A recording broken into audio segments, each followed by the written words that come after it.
Assalamualaikum, hai, saya Ajwad dan hari ini kita ada slot yang sangat istimewa. So ini rumah keluarga Tuan Nadir dan apa kita nak buat kat sini, kita nak terjah dan kita nak dapatkan cerita-cerita di sebalik penubuhan cerita Gaza Malaysia dan macam mana Tuan Nadir berada di Gaza. Assalamualaikum. Salam, siapa? Assalamualaikum. Ajwad. Masya-Allah. Apa? Lama dah sampai Malaysia? Alhamdulillah. Alhamdulillah. Tuan lama dah? Alhamdulillah. Malaysia? Memang lama dah. Memang saya orang Malaysia. Sila. Malaysia.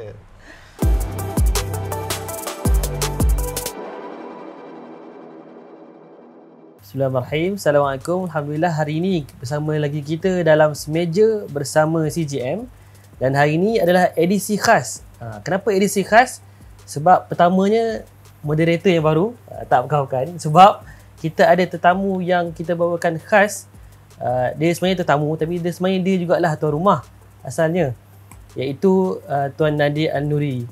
Apa khabar Tuan? Alhamdulillah. Alhamdulillah. Nanti kita akan tanya banyak soalan yang saya nak tanya sebenarnya, tetapi kita akan tengok sebab edisi khas ni, kalau sebelum-sebelum ini kita bawakan semeja bersama CGM ni untuk cerita apa behind the scene, macam mana kita bekerja di dalam NGO, bawa kerja-kerja ni yang selalunya orang tak tahu cerita ni.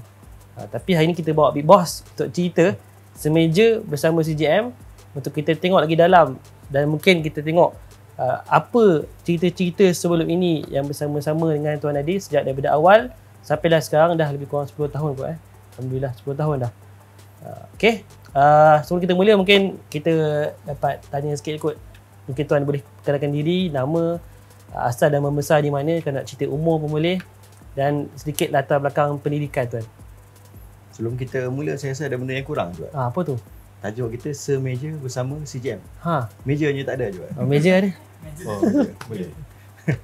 Baik, bismillahirrahmanirrahim. Assalamualaikum warahmatullahi wabarakatuh. Terima kasih kepada kalian yang setia mendengar podcast Cinta Gaza Malaysia semeja bersama CGM.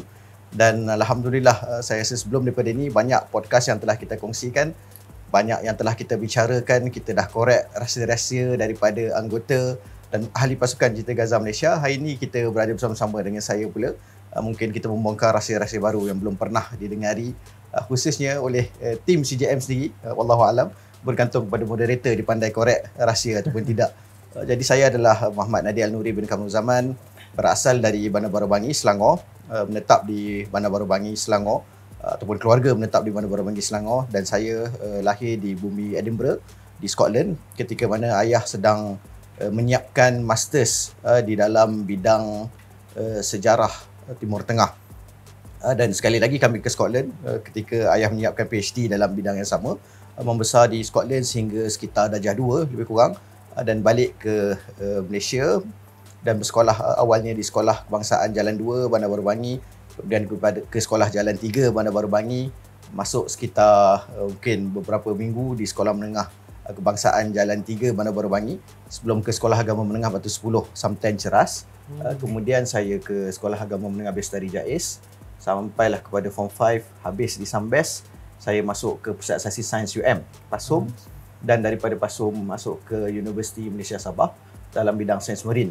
Dan sebenarnya saya ikut masuk ke sains marin ni sebab pakcik saya merupakan seorang profesor dalam bidang marine biology, dan masa saya ingatlah, masa saya kecil selalu bawa gambar-gambar ikan, dia buat presentation dan slideshow, tunjuk coral dan sebagainya. Maka masa tu minat tercetus untuk terjun bersama-sama ke dalam lautan, ke laut dalam, bersama-sama dengan beliau. Diving semua, alhamdulillah saya ada lesen advance open water dive dengan padi. Jadi itu dunia ataupun kehidupan kedua saya kalau saya tidak berada bersama-sama dengan Cinta Gaza Malaysia. Alhamdulillah, habis di UMS saya ke Syria selama 1.5 tahun duduk di sana sebelum terjadinya peperangan, dan setelah itu saya ke Gaza, ke Syria dan ke Gaza dengan tujuan yang sama, iaitu untuk mengambil degree yang kedua dalam bidang syariah. Dan itu adalah kesan selepas siri-siri dakwah ataupun misi dakwah yang kita lancarkan di bumi Sabah, di mana bumi Sabah yang penuh dengan cabaran membuatkan kita tertanya-tanya di mana tahap Islam kita. Kita betul mengaku beragama Islam, tapi bila ditanya tentang Trinity, bila ditanya tentang pengharaman ataupun kewajipan memakai tudung di dalam Bible, ataupun tentang agama Hindu dan sebagainya, kita tak boleh nak menjawab. Maka masa tu kita tanya, oh rupanya Islam aku yang ada selama ni, aku duduk di Sambes, di Samtan dan sebagainya, hanya untuk diri aku saja. Jadi aku perlu menambah ilmu agama supaya aku boleh bercerita dan membawa Islam itu untuk orang lain. Jadi saya pun pergilah ke Syria, duduk setahun setengah, tak sempat habis di sana dengan sebab pergolakan yang berlaku. Balik dan duduk di Malaysia selama 2-3 bulan sebelum ke Gaza, dan alhamdulillah sekarang dah 10 tahun berada di bumi Gaza, Palestin. InsyaAllah. Oh, maksudnya tuan buat double degree lah. Ya, Dah macam triple lah sebenarnya kan. Tapi tak habis lah yang kedua, yang tu kedua di tak habis Syria. lah. Alhamdulillah, insyaAllah. Okey. So itu sedikit latar belakang. Saya rasa mungkin ramai yang kali pertama dengar latar belakang penuh, terutamanya tentang pendidikan Tuan Nadir sendiri. Dan saya rasa nak bawa kita reverse sikit ke belakang, sebab kali pertama sebelum Tuan Nadir bertolak ke Gaza tahun 2013, betul? Ya. 2013 kita ada buat doa selamat di sini jugalah. Ya. 10 tahun lepas. Dan kalau tuan ingat lagi lah, apa perasaan tuan kali pertama jejakkan kaki ke Gaza sebelum penubuhan CGM tu sendiri? Boleh kongsikan sikit. Saya rasa ramai orang dia terbayang bumi Gaza dan dia tahu tentang Gaza, tentang Palestin. Dan ramai orang yang ada cita-cita untuk menjejakkan kaki ke bumi Gaza, Palestin. Tetapi mungkin satu-satunya bayangan yang ada untuk orang ialah Gaza berada dalam keadaan bergolak. Gaza berada dalam keadaan berperang. Bom-bom sedang meletup, roket-roket sedang dilayangkan. Tetapi mereka tidak ada gambaran tentang keadaan Gaza itu sendiri dalam keadaan dia tenang dan aman. Dan saya pun mungkin sebelum saya ke Syria mempunyai bayangan yang sama. Tetapi mungkin Allah aturkan saya untuk ke Syria ni dia sebagai persediaan untuk berada di lapangan yang lebih dahsyat. Sebab Syria juga sedang bergelut ketika itu. Kita mula mendengar bunyi tembakan dan bunyi pengeboman, pertamanya di Syria. Walaupun ketika itu mungkin tak masuk sampai ke bandar Dimash, hanya berlaku di sekitar bandar Dimash sahaja, di pinggiran bandar Dimash. Tetapi kita masih boleh mendengar pergelutan berlaku. Pada waktu malam, kita masih boleh mendengar tembakan di antara Jaish Hur, Free Syrian Army dengan tentera Bashar al-Assad ketika itu. Kalau waktu malam kita pelajar naik ke atas bumbung rumah, kita boleh dengar bunyi peluru yang berdesing melepasi telinga kita di kalangan penduduk yang berlaku dan sebagainya. Maka orang kata bertatih di bumi Syria itu membolehkan saya sampai alhamdulillah ke bumi Gaza dalam keadaan bersedia. Dan selain daripada saya, ibu bapa juga bersedia. Sebab sebelum daripada itu, masa saya berada di Syria, dengar je bunyi letupan di Syria, mereka akan hubungi saya dan mereka akan tanya macam mana keadaan, baliklah, dengarlah cakap kedutaan cepat dan sebagainya. Tetapi lama kelamaan, mungkin masa tu ada masalah untuk saya meyakinkan mereka bahawa keadaan di Gaza selamat, dan saya sebutkan di Syria selamat. Saya sebut kepada mereka beberapa kali, Syria sebenarnya berlaku serangan dan pengeboman di sebelah utara. Di sebelah Dimash ni alhamdulillah masih selamat. Tapi dia orang suruh balik juga. Maka hari itu saya ambil satu keputusan yang agak nekat. Saya tulis satu artikel kepada akhbar. Saya ceritakan kepada ibu bapa semua yang berada di Syria, jangan takut, anak-anak kalian selamat. Perang yang berlaku di sini seolah-olah sedang berlaku di Perlis, tapi anak-anak kalian ada di Kuala Lumpur. Jadi tak payah takut, nanti bila dia dekat baru kita balik ramai-ramai insya-Allah. Maka masa itu mak dan ayah saya dia baca akhbar dan dia dengar cakap akhbar, ataupun dia dengar cakap saya melalui akhbar. Saya cakap direct, dia tak nak percaya. Dia baca akhbar, dia kata, oh tak apalah kalau macam tu, okeylah, dah ada di Syria tersebut. Maka bila dapat pilihan untuk sambung pengajian habis Syria, dapat pilihan untuk sambung pengajian sama ada di Gaza, masa tu diberi pilihan, ataupun di Mesir ataupun di Jordan, negara-negara Arab untuk menyambung pengajian dalam bidang agama, saya memilih bumi Gaza. Dan ketika itu mak dan ayah pun dia memberi, orang kata, green light yang segera. Bila saya jawab saya nak pergi ke Gaza, dia orang jawab, baguslah kalau macam tu, pack bag semua, esok kita akan beli tiket. Masa tu memang ada terdetik dalam hati, adakah mereka masih sayang kepada saya ataupun tidak kan.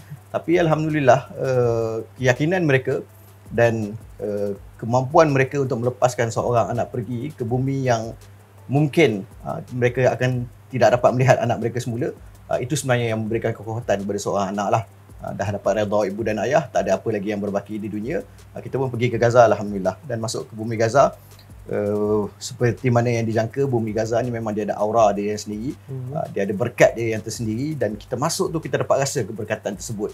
Dan saya rasa dan saya doakan insya-Allah peluang itu akan dapat dirasai oleh Tuan Ajwad dan juga rakan-rakan yang lain di Cinta Gaza Malaysia, seterusnya rakyat Malaysia seluruhnya. Okey. Saya hampir-hampir sebenarnya hantar surat untuk belajar di sana. Ya, saya tahu. Tapi atas perbincangan mak kata nanti dululah buat degree dulu kat Malaysia. So Allah alam, nanti mungkin tak tahulah kan. Ada peluang untuk ke sana. InsyaAllah.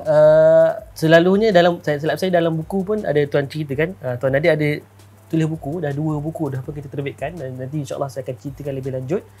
Tuan dah cerita dalam buku pasal pilihan tu. Maksudnya nak pergi Mesir ke, Jordan ke ataupun Gaza, dan tuan pilih Gaza. Tapi saya terfikir kenapa Gaza? Sebab yelah, tak ada orang pun yang pergi ke sana sebelum ni. Tak tahulah, mungkin ada yang ayahanda tuan tahu. Tapi kenapa Gaza menjadi salah satu option tu? Ada sebab ke? Saya rasa jawapan tu ada dalam soalan yang Tuan Najwa sebutkan, iaitu tak ada orang yang pernah pergi ke sana dan belajar di sana. Mungkin satu benda yang disesali oleh ibu dan ayah saya bila mereka menamakan saya sebagai Nadir. Nadir ni dalam bahasa Arab maksudnya jarang-jarang. Maksudnya rare. Maksudnya dia suka benda yang pelik-pelik. Dia semua benda yang pelik yang orang lain tak buat, saya buat. Dan alhamdulillah itu bermula bukan dengan pilihan untuk ke Gaza semata-mata, tetapi ia bermula mungkin jauh lebih awal. Masa saya berada di Sabah contohnya, kita menaiki motor berpuluh-puluh ataupun beratus-ratus kilometer untuk masuk ke kampung-kampung yang tidak pernah dimasuki oleh orang Sabah sendiri. Kita diajar untuk menebar roti canai di tengah-tengah kampung supaya orang boleh datang beramai-ramai tengok kita buat apa. Dan selepas daripada itu, sambil kita menebar roti canai, kita berdakwah kepada mereka. Kita pernah masuk ke gereja untuk buat pemeriksaan kesihatan di bumi Sabah. Biasa orang buat di masjid, kita pergi jumpa dengan padri, kita sebut kita nak buat, kebetulan ada Sunday sermon masa tu, kita nak buat pemeriksaan kesihatan untuk orang Kristian. Jadi kita pun masuk ke dalam gereja dalam keadaan ada muslimat yang bertudung labuh semua. Kita buat pemeriksaan kesihatan untuk mereka, dan mereka pun cuba untuk berdakwah juga kepada kita masa tu. Mereka sebutkan tentang Jesus, bagaimana ikatan antara Islam dan Kristian. Tetapi pada masa yang sama, saya rasa kita berjaya juga untuk berdakwah atas lisan padri mereka. Jadi saya rasa satu kebahagiaan saya ialah di dalam kepelikan. Kebahagiaan itu saya jumpa dalam kepelikan bila saya buat benda yang orang lain tak buat, dan bila saya meneroka benda lain yang orang tak berani nak terjun. Dan saya rasa itu satu benda yang bukanlah rare sangat untuk saya. Kalian juga boleh buat benda yang sama. Cuba untuk keluar daripada comfort zone, cuba untuk buat benda-benda yang orang lain tak pernah buat. Zaman saya di UMS, saya mempelopori pemakaian baju warna oranye. Masa tu belum ada amanah lagi. Tapi saya dah pakai baju warna oranye, gerakan pro mahasiswa ketika itu. Dan saya pakai baju oranye ni sampai kan orang buat kelab baju oranye di UMS. Sebab orang pakai baju oranye ni tak pernah dijumpai lagi. Tapi alhamdulillah, striking masa tu. Jadi alhamdulillah lah, bila kita letak challenges dalam hidup kita, bila kita buat benda-benda yang pelik, kita akan sentiasa ada nafas baru untuk bangkit setiap hari dan bergerak setiap hari. So Gaza menjadi pilihan untuk sambung belajar. Dan sebenarnya memang niat nak sambung belajar ke sebenarnya ada plan nak tubuhkan NGO kat sana? Sebenarnya masa saya dalam perjalanan ke Gaza tu, dalam kapal terbang tu, saya tengah memikirkan nama apa yang kita nak berikan kepada NGO baru kita. Dan masa tu saya fikirkan nama yang kita namakan itu iaitu From Gaza with Love. Nama sebelum Cinta Gaza Malaysia itu sebab bayangan kita ialah untuk kita bawa persepsi baru tentang bumi Gaza. Kita nak orang Malaysia dan sekitar tahu bahawa dari dalam Gaza juga yang tengah berperang, yang tengah diserang itu boleh melahirkan kasih sayang, boleh melahirkan persaudaraan dan ikatan. Jadi kita tak sebut From Malaysia with Love. Bukan kita yang datang bawa kasih sayang kepada mereka, tidak. Tetapi Gaza itu yang akan menunjukkan kepada kalian bahawa mereka adalah model insan yang paling baik yang sepatutnya kita ikuti dan teladani bersama-sama. Jadi memang niat tu ada dah untuk buat NGO, dan pada yang sama untuk habis dalam bidang syariah lah. InsyaAllah. Okey, saya rasa kita lompat sikit ke topik yang berbeza. Saya pertama kali lah kalau saya masuk dalam bidang NGO, saya punya tanggapan tu berubah terus. Sebab sebelum ni, masa belajar lah kan, kita anggap NGO ni kerja-kerja part time, kerja sukarelawan, kerja yang kadang-kadang orang yang dah pencen buat, dan sebab bila nak cari erti hidup. Tapi bila saya masuk, rupanya banyak je NGO yang pekerja-pekerja dia full time. Ini mungkin para heroes kita, para penyumbang, para penyokong kali pertama dengar. Banyak NGO kat Malaysia, terutamanya lagi lah kat luar negara, yang NGO ni jadi satu sektor yang ketiga yang bagi impak sangat besar kepada dunia. Dan saya biasa dengar Tuan ada sebutkan yang kita nak bawa NGO ni Malaysia ni ke satu tahap yang lagi tinggi. Bukan macam mana yang kita anggap sebelum ini. Apa pandangan tuan ataupun apa interpretasi tuan, NGO yang macam mana tuan nak kita sampai tu sebenarnya? Sebenarnya zaman kita bergerak di dalam NGO ini adalah zaman yang sangat menarik. Sebab zaman ini adalah zaman peralihan. Zaman NGO lama dan zaman NGO baru. Kaum muda dan kaum baru lah ni. Tapi Alhamdulillah kita berada di tengah-tengah. Kita yang bawa peralihan tersebut. Dan saya boleh bercakap dengan yakin bahawa generasi pimpinan NGO yang ada sekarang ini yang membawa peralihan tersebut. Di mana NGO yang kita kenal sebelum daripada ini, mungkin majoriti pekerja tetap mereka ada 2 orang sahaja. Itu pun orang yang bekerja di pejabat, bukannya high level leadership team. Mereka ini adalah contohnya yang menguruskan kewangan ataupun setiausaha yang menguruskan surat menyurat. Yang lain-lain tu adalah sebagaimana yang tuan juga sebutkan, orang yang part time dalam kerja-kerja sukarelawanan. Dan bila kita sebut part time ni, maksudnya bila mereka ada masa kosong setelah kerja hakiki mereka selesai, maka mereka akan keluar ke masjid memberi ceramah. Bila ada isu kemanusiaan berlaku di mana-mana, mereka akan keluar untuk melakukan sumbangan, menghantar bantuan, mengambil cuti daripada kerja asasi mereka. Maksudnya kerja part time, duka citanya, kalau dalam istilah orang bisnes disebut part time is no time. Maksudnya kita bagi part time tu sebenarnya kita tak memberikan apa-apa masa untuk membawa badan dan organisasi kita ke hadapan. Jadi kita di Cinta Gaza Malaysia bersama-sama dengan rakan-rakan NGO muda yang ramai, kita mula menggerakkan NGO itu kita sebut sebagai sebuah bisnes. Dan sebenarnya saya rasa ramai mereka yang terlibat dalam NGO dan menyusun NGO ketika ini, mereka bermula sebagai seorang businessman ataupun mereka ikut training sebagai seorang businessman. Saya ikut penyusunan ataupun struktur organisasi ini bukan untuk NGO, saya ikut untuk bisnes. Kita ada model untuk operations, marketing, sales team, finance, 6 roda pengurusan lah, macam-macam yang kita belajar ketika itu, bukan untuk menguruskan NGO. Dan bila kita ikut training-training di peringkat syarikat korporat ini, mereka akan terkejut bila ada NGO yang datang untuk ikut training mereka, sebab benda tu tak pernah dibuat oleh orang. Maksudnya kita datang untuk menguruskan NGO kita sebagaimana kita menguruskan syarikat. Sebab itulah kita letakkan struktur yang sama yang ada dalam syarikat di dalam NGO kita. Marketing ialah orang yang memasarkan projek-projek kita, sales ialah orang yang memastikan produk-produk kita dibeli, produk-produk kita itu sendiri adalah projek-projek kempen yang kita jual dengan balas ataupun timbal balasnya adalah akhirat, bukannya monetary orang kata gains ataupun materialistic gains yang orang boleh dapat dengan membeli produk-produk daripada syarikat-syarikat dan seterusnya. Dan begitu juga di peringkat tertinggi pengurusan pun kita buat benda yang sama, dengan ada HR-nya, dengan ada sistem finance-nya, dengan sistem benefit sebagaimana yang dibuat oleh syarikat bergantung kepada keuntungan. Jadi sebenarnya saya rasa tahap NGO di Malaysia ini masih berada di tahap yang sangat-sangat rendah lagi nak dibandingkan dengan NGO yang berada di luar, tetapi kita bergerak ke arah yang betul.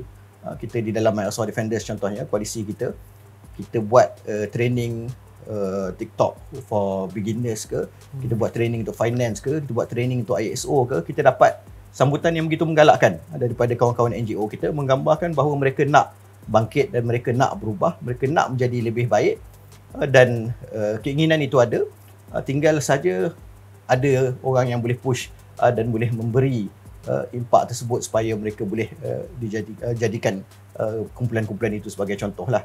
Dan mungkin kita boleh ambil juga peluang ini untuk menyebutkan bahawa di Malaysia undang-undang untuk NGO adalah sangat-sangat teruk dan sangat-sangat lemah, yang menyebabkan NGO itu sendiri tidak dipaksa untuk bangkit dan bergerak secara efisien dan transparan dengan sebab sistem yang menyebabkan mereka berada dalam situasi tersebut. Betul, setuju. Tadi tuan ada mention pasal My Al-Ansar Defenders. Saya ada soalan yang mungkin quite kontroversi sikit. Kita tubuhkan Cinta Gaza Malaysia dalam keadaan, kalau saya boleh sebut, kat Malaysia ni dah ada lebih, saya rasa lebih daripada 5, mungkin lebih daripada 10 pun NGO yang bantu untuk Palestin. Jadi kenapa tubuhkan CGM? Tambah lagi tubuhkan pula bersama-sama dengan NGO lain, kita buat My Al-Ansar Defenders. Kenapa? Adakah sebab nak compete ke, ataupun ada keperluan lain yang kita nak penuhi? Okay, saya rasa soalnya bukan kenapa kita buat CGM, tetapi apa yang CGM boleh beri yang tidak ada pada NGO-NGO yang lain.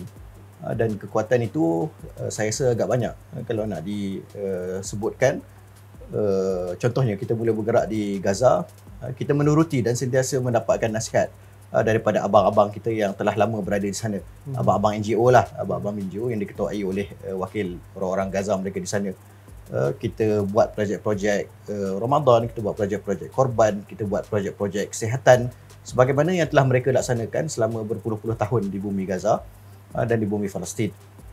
Tetapi mungkin rezeki kita sebab kita berada di sana, kita menilai keperluan penduduk Gaza ini dengan lebih rapat. Kita tahu apa yang mereka perlukan.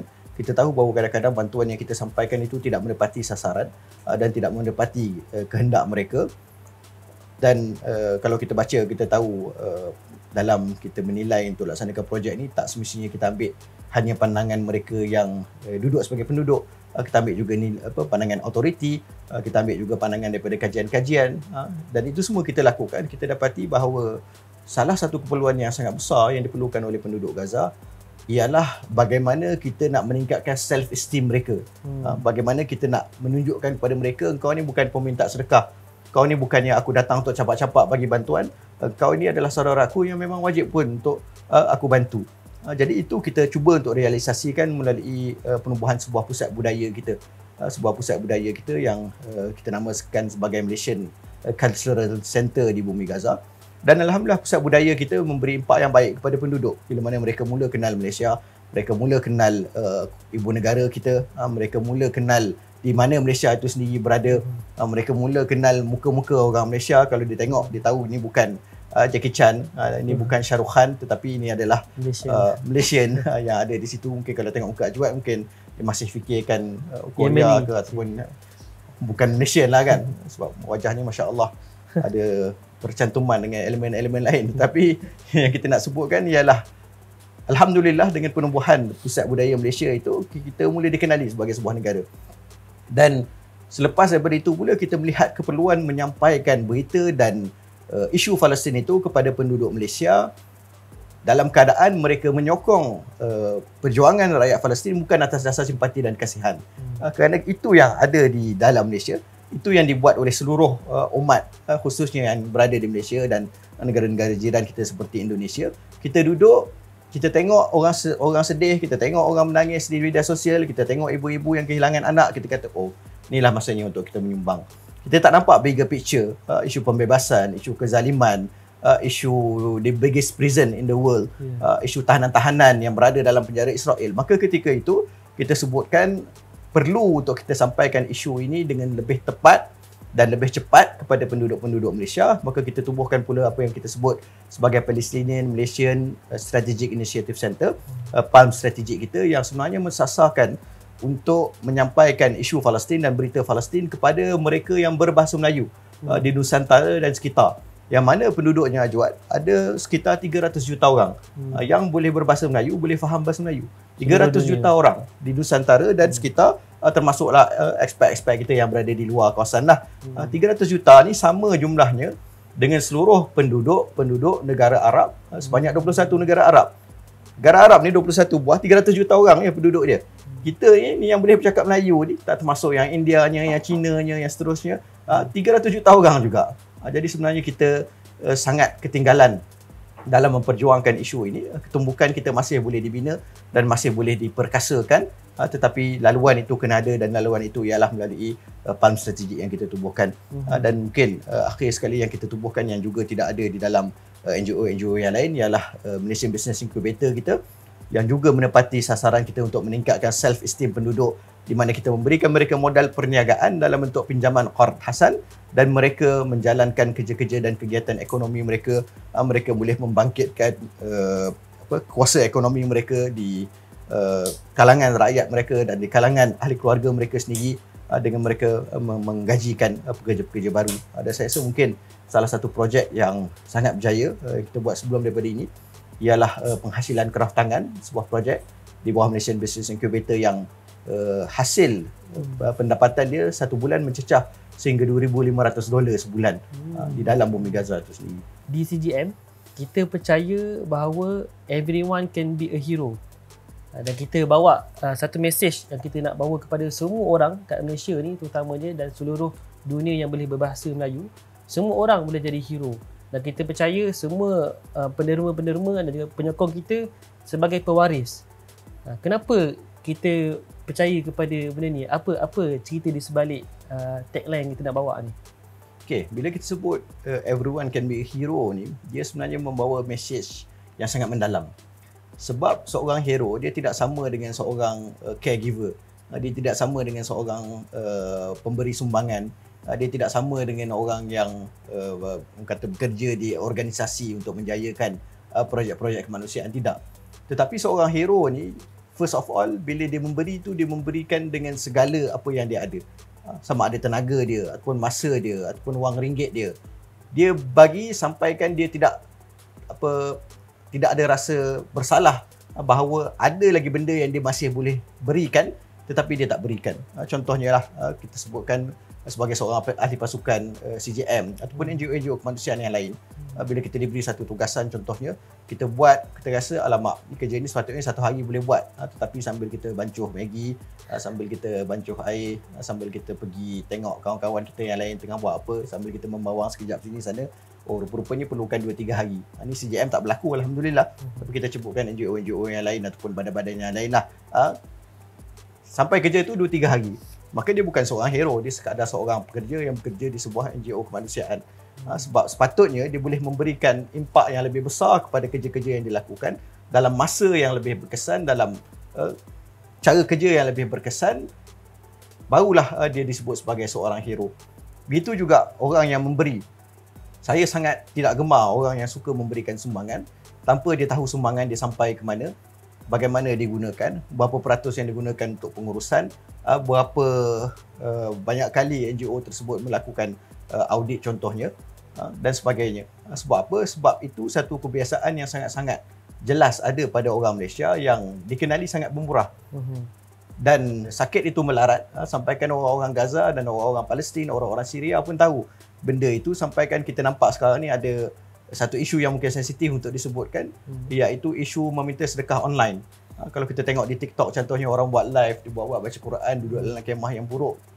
Orang Indonesia sangat suka bagi sumbangan, orang Malaysia sangat suka bagi sumbangan, pindahkan dalam bentuk koin dan sebagainya, tanpa mereka tahu betul ke dia memerlukan, tanpa dia tahu betul ke dia ni duduk dekat camp, ataupun dia mungkin buat satu camp dekat depan villa dia ataupun dekat depan istana dia yang ada di sana contohnya.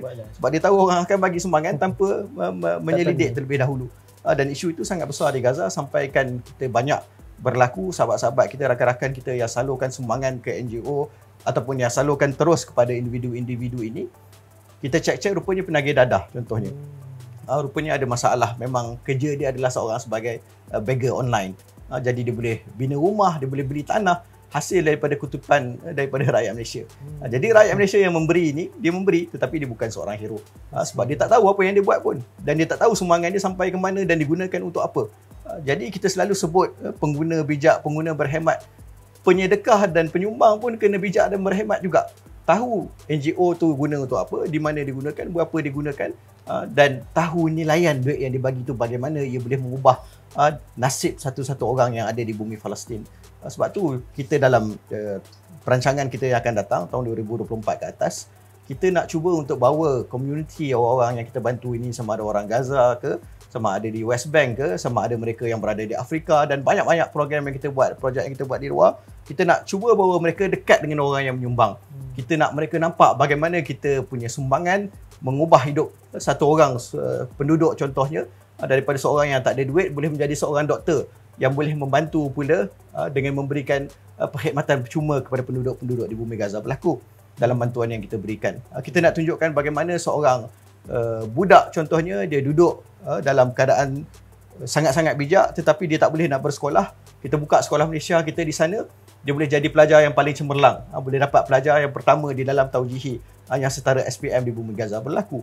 Tetapi cerita-cerita ini bila orang tak tanya, kita pun, orang ni budaya Melayu lah kan, dia tak nak riak, dia rasa rendah diri, alamak tak apalah, Allah tahu kan. Tak boleh. Zaman ni bukan zaman Allah tahu semata-mata. Orang yang bagi kena ambil tahu, orang yang nak pun, orang yang membantu pun kena bagi tahu juga apa yang mereka lakukan. Dan isu hero ini, everyone can be a hero ni, dia berterusan along the chain. Kita yang bekerja pun kena jadi hero dengan masa, dengan tenaga, dengan wang ringgit yang kita korbankan. Orang yang memberi, yang kita salurkan semangat mereka pun kena jadi hero. Orang yang terima bantuan pun kena ada mindset bahawa mereka ini adalah hero. Orang yang seterusnya akan dapat bantuan tersebut dan akan pindahkan sebagai seorang hero kepada orang yang berada di hadapannya. Sebab tu kita letakkan mindset dalam orang-orang yang terima contohnya bantuan kewangan kita. Kau buka kedai ni bukan untuk kau seorang, tetapi kau kena bagi nanti kepada keluarga-keluarga kau yang terdekat. Engkau ni dah dapat bantuan jadi pakar dalam pembedahan ke, dalam bidang tulang ke, dalam bidang kecantikan wajah ke, apa saja. Selesai pengajian kau, mindset kau jadi hero, bakti balik kepada orang yang telah memberikan engkau sumbangan dan yang berada di sekeliling engkau. Sebab engkau bukan seorang penerima, tapi engkau juga adalah seorang hero. Jadi semua orang sebenarnya boleh menjadi hero. Mindset dia kena betul, faham apa yang dia lakukan dan dia nampak penghujungnya, end goal dia apa, barulah dia boleh bersama-sama insya-Allah menjadi orang yang kebaikannya dinilai dan dicatatkan sebagai kebaikan di akhirat kelak insya-Allah. InsyaAllah. Jadi kita mengharapkan bukan semata-mata kita di CGM yang menjadi hero, tapi semua yang membantu, yang menyokong, bahkan sampai ke tahap mereka yang kita bantu pun satu hari nanti insya-Allah transform menjadi hero dengan membantu orang lain pula insya-Allah. Kita dekat satu tempat yang sangat menarik, dah ada macam mini library saya boleh kata mini library. Sekeliling kita ni ada rak-rak buku. Saya percayalah dengan semua ini bukannya buku yang sekadar buku, tapi saya percaya keluarga Tuan Nadir sendiri dibentuk dan dididik dengan membaca, dengan budaya ilmu. Dan Tuan Nadir sendiri alhamdulillah dah terbitkan sehingga sekarang ni 2 buah buku, dan kalau termasuk dengan tim CGM sendiri kita dah ada 3 buah buku yang kita terbitkan. Mungkin Tuan boleh kongsi dengan sikit, kalau dalam keluarga Tuan, selain daripada Tuan Nadir sendiri, ada lagi ke adik-beradik ataupun keluarga yang lain yang sama-sama membawa aspirasi NGO ataupun perjuangan-perjuangan macam ni? Baik, kami secara asasnya alhamdulillah seluruh ahli keluarga kami sejak kecil memang dididik untuk membantu, memberi, dan mungkin key point dia ialah bukan membantu dan memberi semata-mata, tetapi memberi dan membantu secara berorganisasi. Semua orang boleh bagi bantuan kalau orang datang kat rumah. Semua orang boleh bagi bantuan kalau dia nampak orang yang meminta di pasar malam contohnya. Tetapi bila kita bantu secara berorganisasi ini, satu, kerja kita tersusun, bersistematik. Yang kedua, benda tu dia akan jadi istiqamah. Dan kami alhamdulillah sejak kecil ayah dan mak berada dalam gerakan Islam. Daripada kami berada di Edinburgh, sebelum Edinburgh, habis Edinburgh, sekarang ni masih lagi aktif dalam gerakan Islam. Jadi tu the lowest key point ataupun the lowest taraf dalam keluarga kami kena berada dalam gerakan Islam, termasuklah orang yang berkahwin ke dalam keluarga kami. Jadi orang yang nak kahwin adik-beradik kami ni, syarat dia kena ada dalam gerakan Islam. Tak apalah gerakan Islam apa tu boleh bincang, tapi yang penting kena ada dalam gerakan Islam terlebih dahulu. Lepas daripada itu, dia masuk ke dalam step yang seterusnya bila dia menjadi orang yang memimpin gerakan tersebut. Sama ada gerakan Islam ataupun kita sebut tadi pemberian dalam bentuk berorganisasi. Kakak saya berada dalam gerakan Islam. Saya menubuhkan Cinta Gaza Malaysia. Sebelumnya saya berada di dalam Persatuan Pelajar Malaysia, Persatuan Pelajar Malaysia Syria, PPMS. Masa itu saya pegang Situsa ke apa tak, saya tak ingat. Sebelum daripada itu saya berada dalam Persatuan Siswa Sabah dan juga dalam Majlis Wakilan Pelajar di UMS. Maksudnya itulah saya sebut tu, kita kena beri dalam bentuk kita ada dalam organisasi, bukannya di luar organisasi ataupun sebagai orang biasa-biasa yang memberi. Adik saya yang ketiga habis PhD di UK, mengajar di USIM sekarang ni. Yang keempat menubuhkan Cinta Syria Malaysia, Ahmad Musa, ataupun yang keempat adalah seorang lawyer. Yang kelima adalah Ahmad Musa Nuwairi yang menubuhkan Cinta Syria Malaysia. Juga perjalanannya lebih kurang sama macam saya. Dia duduk di Jordan, melihat kem-kem pelarian Syria yang berada di sana, masuk ke kem untuk melihat apa yang sedang berlaku di sana, melihat proses dakwah yang berlaku, missionary yang masuk ke dalam kem dan seterusnya, dan akhirnya menubuhkan Cinta Syria Malaysia supaya benda itu boleh jadi sistematik dan istiqamah. Dan begitu juga seterusnya sampailah kepada adik saya yang paling hujung, yang menarik juga kisahnya untuk diceritakan. Dia di usia 12 tahun dia ambil UPSR, belum keluar keputusan UPSR lagi, dia dihantar ke Gontor, ke Indonesia untuk belajar di sana, di pondok. Dan mungkin satu cerita yang saya pun baru tahu dalam sekitar beberapa bulan yang lepas, dia masa dia sampai tu sama-sama dengan mak dan ayah saya lah yang menghantar dia. Bila dia sampai ke masjid, mak dan ayah kata nak balik ke rumah tamu, dan adik saya pun dia duduklah dekat masjid bersama-sama dengan kawan-kawan dia. Bila dia balik ke rumah tamu, dia dapati mak dan ayah saya rupanya dah balik ke Malaysia dah. Jadi dia nak tunggu, dia tunggu lebih kurang seminggu untuk dapat peluang supaya pergi balik ke rumah tamu tu, sebab dia orang penuh dengan aktiviti kan. Lala dia call tak ada jawab. Lala sekali dia jawab, cari kat rumah tamu dah tak jumpa dah. Jadi tu mak saya kata, kalau nak berjuang ni, kalau nak hantar anak untuk dididik dan sebagainya, satu je skill dia, jangan pandang belakang.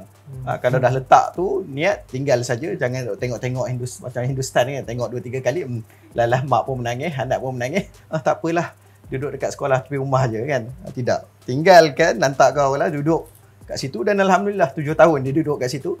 Sekarang ni sambung pengajian semula di Kuwait, dan sekarang ni berada di Indonesia semula. Orang kata balik kampung lah. Balik kampung. Dan kami panggil dia Ahmad Mubtasim nama dia. Kami panggil nama manja dia Acim. Dan kami harap satu hari nanti dia boleh buka CIM, CIM, Cinta Indonesia Malaysia, untuk membantu saudara-saudara kita di sana. Didikan daripada ibu bapa tu membentuk keluarga menjadi satu, saya dah anggap boleh kata organisasi pula. Keluarga tu dah macam satu organisasi ketumbuhan ataupun gerakan untuk mengubah dan membantu orang lain, insya-Allah. Alhamdulillah. Sedikit kita masuk dah 10 tahun CGM beroperasi dengan nama bermula daripada From Gaza with Love dulu. Kita ada Facebook From Gaza with Love dulu lah kan. Sekarang ni dah tak tahulah apa jadi Facebook tu. Tapi lah Facebook Cinta Gaza Malaysia, Facebook CGM pun dah kena take down. Kita tukar kepada Terkini dan Sensasi Palestin. Macam-macam kita lalui. Dan saya rasa ada satu projek yang pada Tuan, disebabkan projek itulah Tuan masih bangkit, masih nak meneruskan perjuangan-perjuangan ini. Kalau boleh Tuan kongsikan, apa projek paling bagi kesan pada hidup Tuan semasa berada di Gaza? Mungkin ramai yang tak tahu sejarah CGM tu. Kita bermula banyak dengan bantuan ataupun kesediaan kita untuk beramah mesra dengan kanak-kanak. Ini satu lagi skill yang mungkin pendengar boleh dapatkan. Kalau kita nak terbiasa dengan suasana satu-satu tempat baru yang kita pergi, mulakan dengan kanak-kanak.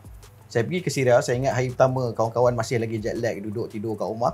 Saya keluar dan saya berjumpa dengan kanak-kanak, saya bercakap bahasa Arab dengan dia orang.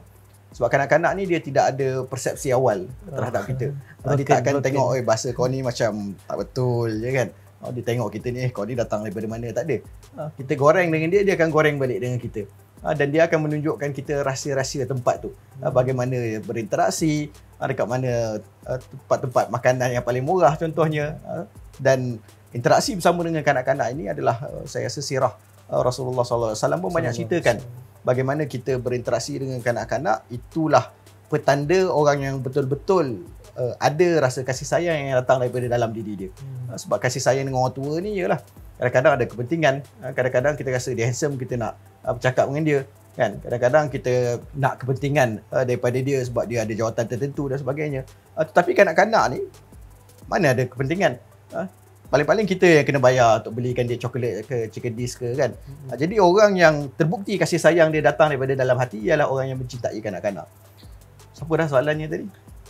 Projek paling bagi kesan. Jadi apa yang kita buat di Gaza ni, kesan dia paling besar ialah projek yang kita bantu seorang budak. Saya rasa sebab apa dia memberikan kesan yang besar? Sebab kita melalui tempoh tersebut, tempoh yang sangat susah untuk Cinta Gaza Malaysia. Projek tu boleh dianggap projek yang pertama lah. Projek yang disebut sebagai Jibril, not just a lollipop masa tu. Apa maksud Jibril not just a lollipop tu? Jibril tu ialah nama seorang budak yang kita bantu untuk baiki rumah dia. Not just a lollipop tu ialah cara kita melaksanakan kempen tersebut. Apa yang kita buat ketika itu, saya di Gaza masa saya mula-mula sampai, saya dikenali sebagai lollipop man. Sebab saya suka beli lollipop dan bagi kepada budak-budak. Jadi bila saya jalan di jalan raya, budak-budak dia akan nampak saya, dia kata, "Oh, abang lollipop datang, abang lollipop datang." Dia datanglah nak hantar lollipop kan. Bila saya tengok kesukaan mereka kepada lollipop tu, maka kempen yang kita buat ialah kita ambil gambar dia orang seronok dapat lollipop, dan kita buka kempen kepada rakyat Malaysia untuk sumbang lollipop kepada budak-budak. Jadi ramailah orang sumbang lollipop. Lollipop murah. 10 sen satu masa tu. Jadi orang pun sumbang lollipop. Punyalah banyak lollipop kita kumpulkan untuk anak-anak Gaza. Tetapi last kali kita buat pusingan sikit, turn kat projek tu. Kita tunjukkan ni sebenarnya rumah Jibril. Dia bukannya semata-mata memerlukan lollipop, tetapi dia memerlukan dana yang lebih besar untuk masa depan dia. Adik-beradik dia saya rasa dalam 7-8 orang ketika itu duduk dalam satu rumah yang sangat kecil, dan ketika itu kos untuk baik pulih rumah dia sekitar $12,000 tak silap saya. $12,000, dan kita ambil masa sekitar 6 bulan untuk kumpulkan dana tersebut. Jadi bayangkan apa yang 20 orang buat mungkin pada hari ini, masa tu kita buat satu orang, kita yang message satu-satu dekat WhatsApp. Setiap malam mungkin ratusan WhatsApp yang kita balas untuk kita follow up. Yang ni bagi RM10, yang ni bagi RM5, yang ni bagi RM20. Kita ucapkan terima kasih satu demi satu. Masa tu WhatsApp alhamdulillah dia tak macam sekarang. Boleh sekarang ni 5 message je kan boleh reply. Dulu alhamdulillah banyak yang kita boleh reply sekaligus. Dan semua benda kita buat, daripada kita pergi ambil gambar, kita pergi naikkan dekat Facebook, kita buat page Facebook tersebut, kita run social media, kita balas WhatsApp, kita yang jadi finance juga ketika itu, kita yang jadi partnership, yang jumpa dengan NGO untuk bincangkan apa yang nak dibuat, kita yang buat hubungan luar. Sebab masa tu ada sahabat-sahabat kita, pelajar-pelajar daripada Jepun, pelajar-pelajar Malaysia yang berada di Jepun bantu untuk kutipan. Dan akhirnya alhamdulillah kita dapat laksanakan projek tersebut. Dan saya rasa projek tu dia memberikan satu kepuasan kepada kita, bila mana susah payah kita dapat duit tu susah untuk kita laksanakan benda tersebut. Dan cara kerja CJM itu berjalan selama 2-3 tahun. Awalnya sebelum kita ada the first photographer, ataupun saya mula kenal Naim bantu saya ke hulu ke hilir. Fotografer tu Alak lah masa tu yang mula ambil gambar untuk projek-projek kita. Tapi nak ceritanya 2-3 tahun tu adalah orang kata tahun-tahun yang sangat berharga, yang menjadikan kita orang kata apa, kekal istiqamah dalam perjuangan kita, sebab kita rasa kesusahan bagaimana kita membangunkan NGO itu, bagaimana kita membina nama di sana. Kita ada 300 orang anak yatim ketika itu, kita yang pergi ziarah seorang-seorang, kita sambut birthday dia seorang-seorang, kita yang print, kita yang scan, kita yang isi borang, semua benda kita kena buat. Jadi kepuasan itu kita dapati bila kita buat benda itu sendiri. Dan saya rasa dia mendapati apa yang disebutkan oleh pakar-pakar dunia kemanusiaan sekarang ni. Disebut bahawa dalam dunia kemanusiaan ni ada 2 jenis manusia. Satu ialah yang disebut sebagai planner, satu yang disebut sebagai searcher. Planner ni siapa? Planner ni macam geng-geng UN ni, yang duit dia banyak, dia rancang hebat, dia buat SDG lah, dia buat Millennium Goals lah. Lepas tu dia letaklah 10 juta kat sini, yang ni letak $1 billion kat sini, ini. Lepas tu dia tak tahu dah duit tu ke mana, sampai kepada siapa. Searcher ni siapa? Dia bagi contoh, searcher ni macam orang yang jual buku Harry Potter, J.K. Rowling. Dalam masa 2 hari ataupun 3 hari, mereka boleh sampaikan, saya tak ingat angka dia berapa, tapi sekitar 50 juta naskah buku Harry Potter dia boleh sampaikan kepada orang yang order dalam masa 2 hari. Ni searcher, orang yang buat kerja sebab ada benefit dia, benefit oriented, dan dia nampak sampai ke bawah buku tu sampai ke mana. Jadi dia orang memberikan gambaran macam mana kita bayangkan kalau searcher ni dia diberi tugas planner, duitnya ada, dia nak battle malaria contohnya. Dalam masa 2 hari, 50 juta budak-budak boleh dapat ubat malaria kalau mereka bergerak dan bekerja dengan cara yang sama. Kita bermula dulu sebagai searcher. Kadang-kadang saya sedih bila saya rasa macam diri saya dah jadi planner, sebab saya dah banyak tim kat bawah. Saya bagi tahu dia orang yang buat. Sebab tu kadang-kadang kita kena terjah balik masyarakat dan melihat semula masyarakat supaya kita menginsafi di mana kita bermula, dan supaya kita dapat pahala direct yang susah diperolehi oleh orang-orang yang dah berada di atas, pahala mengusap kepala-kepala anak-anak yatim, pahala memberikan sumbangan dengan tangan kita, pahala kata menggembirakan orang-orang yang kita baik pilih rumah mereka. Jadi itu saya rasa benda yang banyak mendidik kita dan perlu diteruskan supaya dia tidak putuslah. Kita hampir ke hujung, tapi sebelum itulah saya rasa ramai orang tertanya-tanya sebab kita nak memperkenalkan macam mana gerak kerja ataupun cara kita berada dalam NGO ni untuk anak-anak muda kat sana lah. Mungkin ada yang baru belajar, mungkin ada yang masih belajar tapi dia nak ceburi bidang sukarelawan. Kalau katalah tuan bermula semula, agak-agaknya apa step-step yang tuan cadangkan untuk mula? Adakah memang buka NGO juga ke? ataupun kena join apa persatuan ke ataupun apa? Saya rasa setiap orang yang berharga di dalam organisasi dia bermula daripada bawah. Maksudnya dia bukannya datang dan dia terus bina organisasi, lepas tu dia cari orang bawah dia yang setia untuk dia bekerjasama bersama-sama dengan dia. Tetapi mereka ini adalah orang yang rasa daripada bawah apa yang dia buat dan dia boleh kekal dengan apa yang dia buat sejak daripada bawah sebelum dia naik sedikit demi sedikit demi sedikit. Orang mungkin kata kepada saya tubuhkan NGO Cinta Gaza Malaysia dan jadi founder, barulah saya asaskan tim di bawah. Tetapi yang saya cerita tadi itulah berbelas-belas tahun sebelum daripada CJM itu diasaskan, kita dah buat dah semua benda yang orang lain buat. Sebab tu alhamdulillah bila tim kita kata ataupun tim NGO mana-mana lah kan disebutkan tak boleh lah, saya tak boleh lah message 200 orang sehari kat WhatsApp. Kata boleh je, saya buat dulu, okey je. Tak ada pun phone yang canggih-canggih, tak ada pun sistem. Memang kita buka satu-satu, reply satu-satu kan. Saya rasa tak boleh lah capai 1 juta ringgit dalam masa 1 bulan. Kita boleh je, kita buat dalam masa 2-3 hari boleh. Untuk wakaf kita buat 1 juta, 1.6 juta kita kumpulkan dalam masa 24 jam. Bila orang cakap je apa-apa kita tahu dah. Kita ada jawapan dia. Dan saya rasa semua leader yang baik macam tu. Dia boleh buat apa yang semua orang boleh buat, ataupun dia faham at least apa yang orang tu buat. Adalah mungkin kerja-kerja banyak yang tim kita boleh buat yang saya pun terpegun dan saya pun tak boleh buat. Contohnya tim digital marketing, nak kena letak FB ads lah, nak kena tengok ROAS dia lah, nak kena tengok berapa kita letak untuk dapat ini dah. Itu benda-benda yang saya tak boleh buat. Tapi at least kita faham orang tu buat apa. Kan? Sebab itulah saya sebutkan untuk jadi orang yang hebat ni dia memang ada proses dia. Dia memang kena bermula daripada bawah. Dan duka citanya bila saya compare diri saya ni rahsia pertama kali saya sebutkan 2 bulan lepas saya tengok ada satu position kosong di dalam UN. Saya tak ingat cabang yang mana, tetapi di dalam UN untuk menjadi country director untuk Palestin. Dan gaji dia mungkin dalam $15,000 sebulan. Saya pun fikir juga, saya dekat Gaza, dekat CJM ni $1,000 lebih je kan. Mungkin sikit lah kalau nak bandingkan dengan $15,000. Tapi bila kita tengok requirement dia, alhamdulillah banyak benda yang kita ada. Tetapi masih belum sampai ke tahap kita boleh menjadi country director je pun. Bukannya kita nak pegang UN keseluruhannya. Country director untuk Palestin yang dianggap taklah besar macam Afrika punya bantuan ke. Tapi tak boleh juga sampai ke tahap itu. Jadi everything is a process. Mula daripada bawah. Jangan malu untuk mula sedikit demi sedikit. Naik. Tetapi kebijaksanaan kita ialah cepat mana kita nak naik. Dan apa yang perlu kita improve dalam diri kita supaya kita boleh naik cepat. Dan itu satu kelebihan saya rasa organisasi nak dibandingkan dengan syarikat ke company ke yang kaedah nak naik dia terlalu remeh. Kalau organisasi ada potensi kita naikkan dengan cepat. Ada potensi kita boleh bagi dia career path yang mengikut apa yang dia usahakan. Jadi itu satu kekuatan lah bila kita ada flexibility tersebut. Jadi saya nasihatkan kepada Nadir yang berusia 20 tahun lepas, buatlah apa yang kamu telah buat, cuma cepat sikit, jangan terlalu lembab. Jangan buat kerja seorang-seorang sebab kerja seorang-seorang ni bagus tapi dia makan masa yang terlalu lama untuk naik. Dan insya-Allah sahabat-sahabat yang lain juga boleh melakukan benda yang jauh lebih baik daripada saya lah. Alhamdulillah.